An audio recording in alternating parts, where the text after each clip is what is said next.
Man, what is happening, my YouTube family? It is your boy B New. I'm coming at you again, once again this morning on this Friday. I just want to wish everybody TGIF. Thank God it's Friday. For all my people that's working, people who live for the weekend and finally get a day off.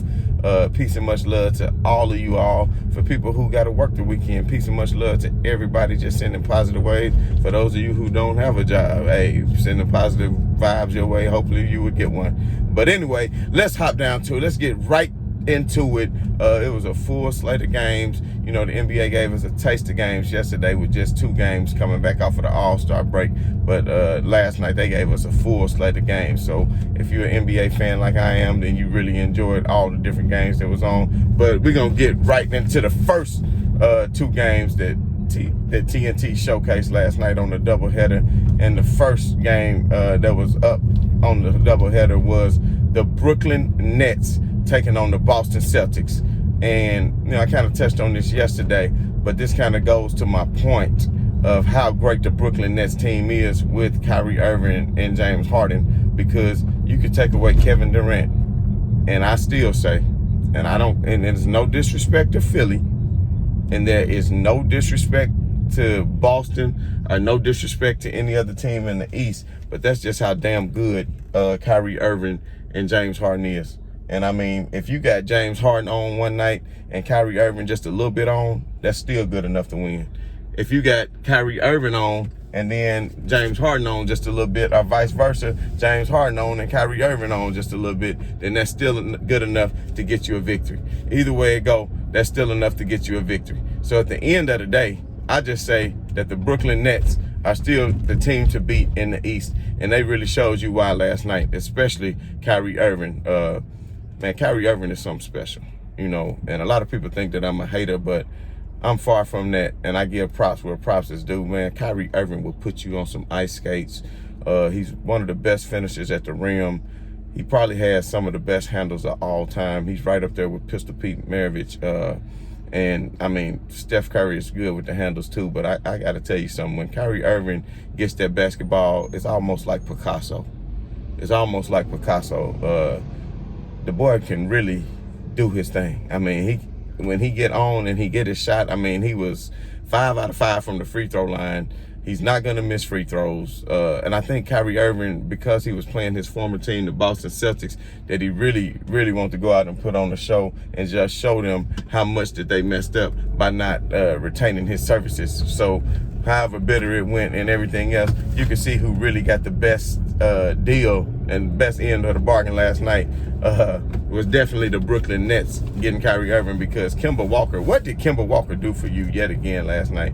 Kemba Walker, and this kind of goes back to my point of what I've been telling people for a mighty long time, is when you're the primary option on the team, then you're going to get points. I kept saying that about Kevin Love when he was the primary option on Cleveland. I kept saying that about Chris Bosh when he was the primary option on Toronto.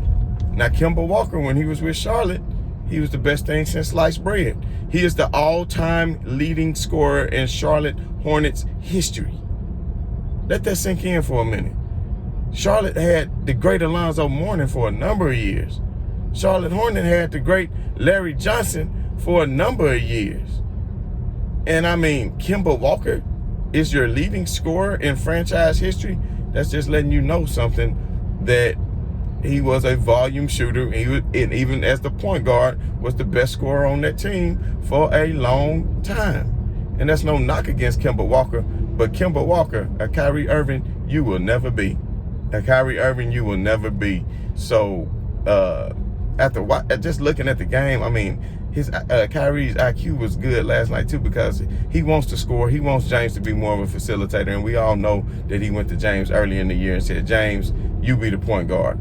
I'm fine with that. You go ahead and be the point guard. I'm just going to score. And that's what he does so well, and that's what he was doing. And I mean, the cohesiveness of the unit of the Brooklyn Nets is looking really, really good right now. And just to be totally honest, even without Kevin Durant, I would just pick the Brooklyn Nets to come out of the East. Without Kevin Durant, I would not pick them to win a championship, but I'm definitely would still pick them to come out of the East, because you got other players who were stepping up too. You had, what's his name, Shamet. I mean, Shamet shot 67% from threes last night.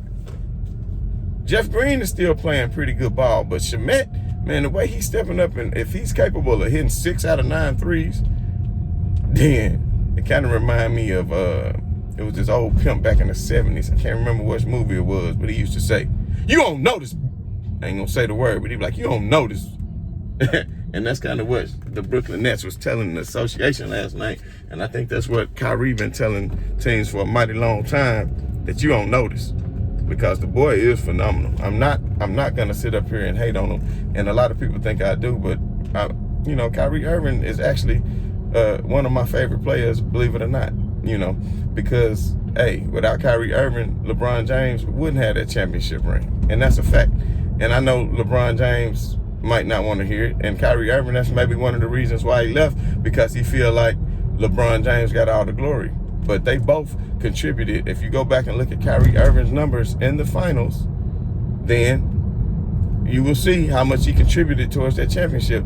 And at the same lights, without LeBron James, Kyrie Irving wouldn't have a ring. So don't get upset with me because I'm telling you the truth. It's a team sport. I'm so tired of people talking about individuals and how these individuals won championships. Well, MJ was 6-0 in the finals, like he did it by himself.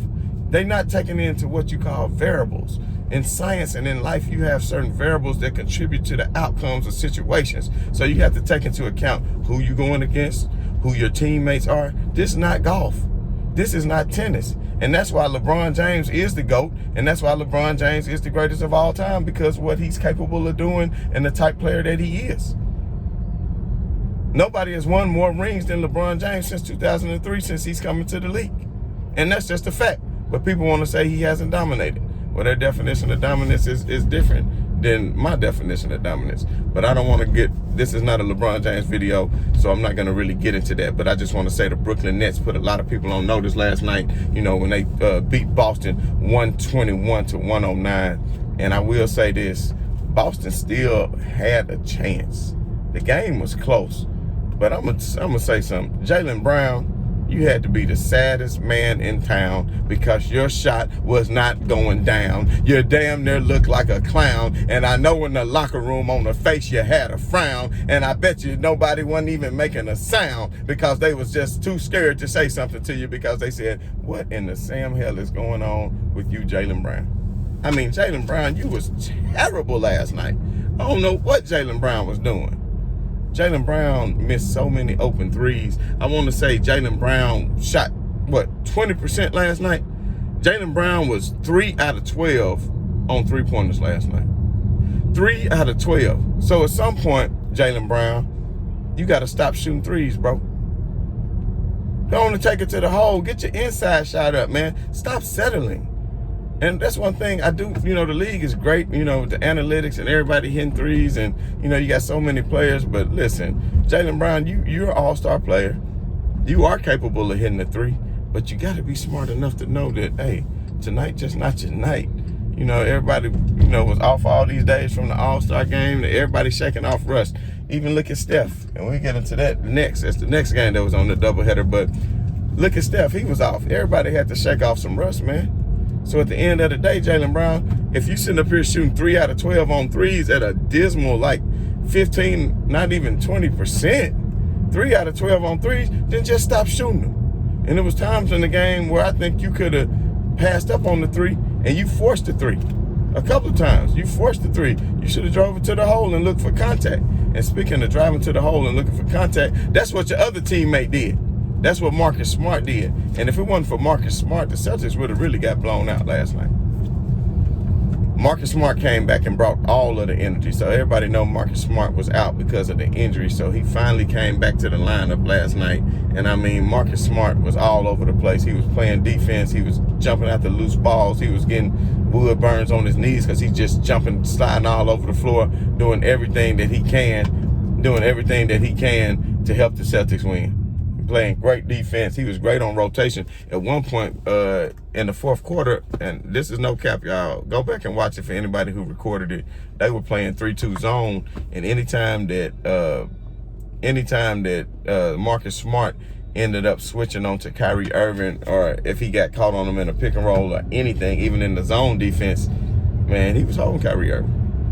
And I'm not lying. And Kyrie Irving got handles, but I was like, damn, Marcus Smart has the physical attributes and strength to not let Kyrie Irving pass him, but also the lateral quickness to not let Kyrie Irving pass him. And I was even thinking at one point, the way Kyrie was going off, that Brad Stevens would have just went man to man and put Marcus Smart on Kyrie Irving, which, okay, I know that's not his position, but hey, if you can do the job, you can do the job. Just like LeBron James has guarded several different positions. So maybe that's something they should have thought about doing, because I'm telling you what, man, go back and look at the film, and I'm telling you, Marcus Smart was holding Kyrie Irving, but Kyrie Irving was something to deal with last night when he dropped those 40 points last night in the victory.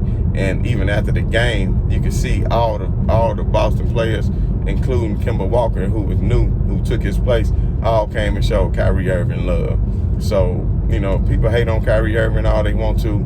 I'm not one of those people. I know Kyrie Irving has said some off-the-wall things, and Kyrie Irving just, he took it the wrong way, or the way the media portrayed him and not gave him enough credit and giving all credit to LeBron James. But you can't be mad at LeBron James for that. LeBron James doesn't sit up here and create narratives. LeBron James just get out on the basketball court and play games.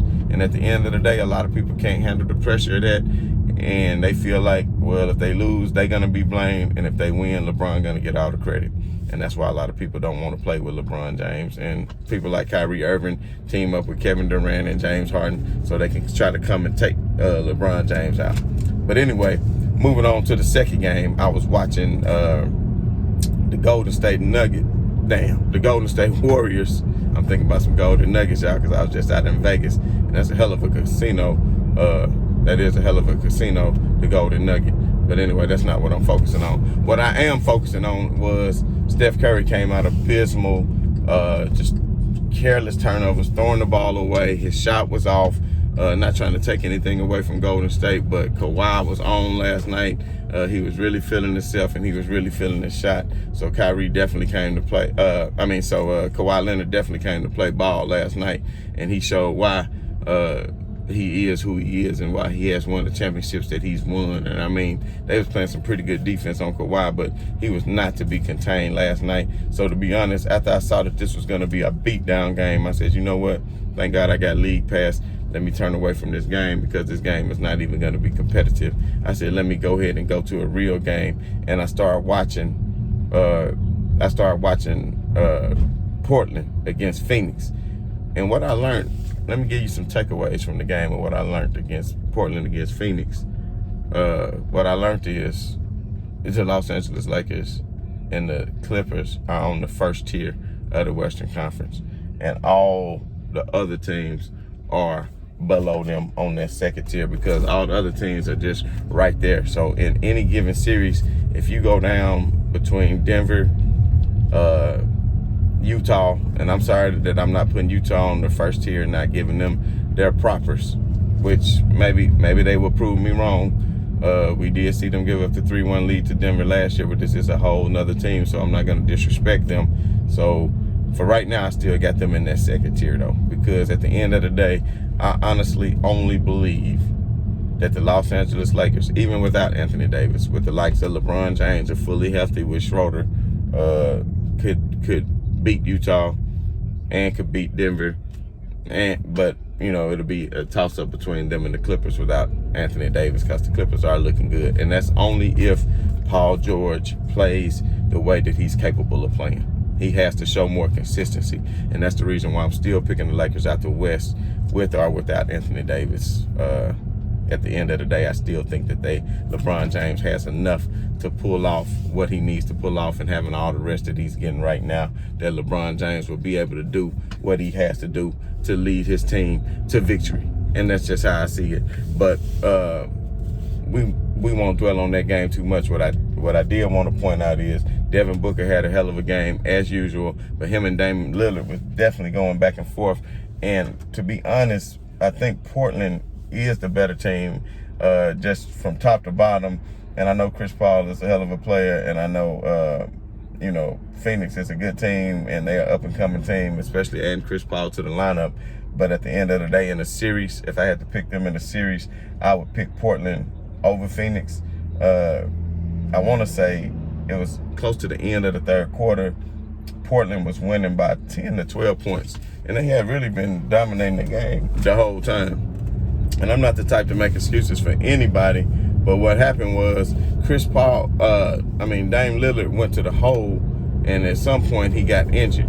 And when he got injured, he got nicked up. I don't know if it was his knee or whatever it was. But after that, he was clearly limping. He was just not the same Dame Lillard for the rest of the game. And Phoenix saw blood in the water. And I mean, Dame Lillard was pulling up from everywhere, doing his thing, doing what Dame Dollar does. But once Phoenix saw that he was nicked up, they took full advantage of it by pressuring the ball and really pressuring him. And you could tell that they really made Dame uncomfortable and took him out of his comfort zone.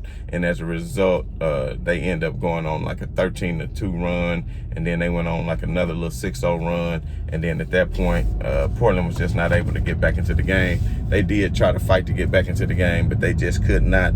And the final score of the game ended up being 127, I believe, to like 120 or 121 in the favor of the Phoenix Suns, and they won that game. But like I said, my takeaway from that game is Phoenix, you're good. Portland, you're good. You know, Denver, you're good. Like all of these teams in the West, they good. But as you can see, they just on that second tier.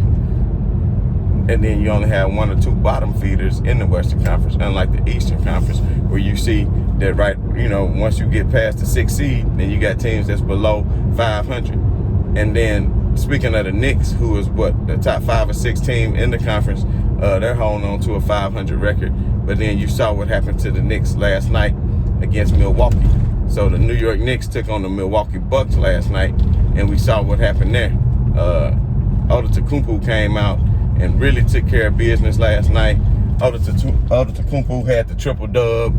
I want to say he had like 30, 10, and 10. But Antetokounmpo was not to be denied at all. He just came out from everywhere, rebounding, throwing it down. He didn't miss not one three-pointer. He was 100% from threes last night, which he only shot one, by the way. He was 1 for 1, but it's still 100%. He was 100% from the free throw line, which was only 5 for 5. But at the end of the day, he made it. So I think Antetokounmpo, after the All-Star break, he said, man, it was so much fun playing with all these other All-Stars. It's time to show everybody and put the league on notice. And while James Middleton did not make the All-Star team this year, and while Drew Holiday did not make the All-Star team this year, they are both All-Star caliber players. So I'm starting to think, in the East, there's only 3 teams that I think. It used to be Boston. I used to have Boston up there, but after what Boston showed me last night, Boston. Well, think about it. If Brooklyn would have had Kevin Durant, they would have really smoked them. So you got to think of it like this: Boston, you out of that tier. I'm sorry. It might be time for Brad Stevens to go. Yeah, he's been doing this thing for a minute, but at the end of the day, what has he done? What has he proven? He couldn't even beat the Kyrie Irving list. Cleveland Cavaliers squad to get to the finals that year and try to give Golden State a run for their money. Couldn't even do it. LeBron James put the team on his back and pretty much single-handedly beat Boston that year. So what has Brad Stevens done? He couldn't even get past them. So I mean, now there's a new big boy on the block in the Brooklyn Nets. I just don't see Boston really doing anything. So Danny Ainge, somebody, y'all better start trying to make some moves because, like I said, the league is on notice. The only thing that the Brooklyn Nets should be worried about right now is not having Kevin Durant in the lineup and how that will affect the lineup once Kevin Durant comes back. That's the only thing. But Kevin Durant is the type player that you can just drop in there and he could just he could just do his thing, and you just plug him in and he's gonna go out and get you points. What you probably need to worry about is defensive cohesiveness on the defensive end. But to me, to be honest, as long as them guys get a good 15, 20 games in together, a lot of people saying they need 30 games. Look, if they get 10 games in, I mean, this is Kevin Durant we talking about, y'all. We talking about the second best player in the NBA. And if they doing all this without him, without Kevin Durant, then that just shows you, and that's what I keep telling everybody, how much better Brooklyn is than the other teams in the East. And if you take LeBron James off the Lakers, then what's going to happen? then what's going to happen? They're not going to make it very far. So then another game last night that was on the radar that I remember was the 76ers and the Bulls. And that show you how good the 76ers are, because the 76ers won 127 to 105. The 76ers won 127 to 105. But guess what? Ben Simmons didn't even play. And Joel Embiid still didn't play. So that kind of lets you know the kind of team that the 76ers are as well. So it'll be real interesting to see. Brooklyn is going to win a lot of games in the next couple of weeks. I looked at their schedule. They're going to be taking on some bottom feeders of the East. They're going to be taking on teams like Orlando. They're going to be taking on, you know, just a lot of lower level teams. So expect Brooklyn to rack up a lot of victories here. Expect them to rack up a lot of victories here in the coming weeks. But, man, y'all, I need to go in here and get me some coffee and get my day started off right. And I'm not going to sit in this drive-through all day long. So I'm about to run in here. Let me get my mask on and handle this business. So everybody, like I said, TGIF, thank God that it's Friday. You know, thank God for all the blessings and everything else. So I just want to give positive vibes out to everybody. I want to give much love to all y'all haters that keep coming on my page, man. I really appreciate y'all putting this money in my pocket. Just keep watching the videos. I really do appreciate it. And for all y'all haters who got something to say, I want all any subscribers who got some real basketball knowledge before I start handing out these badges. I'm about to start assigning badges. You're going to have a veteran badge, you're going to have an all-star badge, and you're going to have a rookie badge. And I might have to disable comments. And if you're not one or the other, you might not need to comment, because I'm so tired of smooth brain people coming in on the comments. I want to say on one comment on one of my videos, I get so many notifications, y'all. I try to reply to as much comments as I can, but sometimes I have to look over ignorance.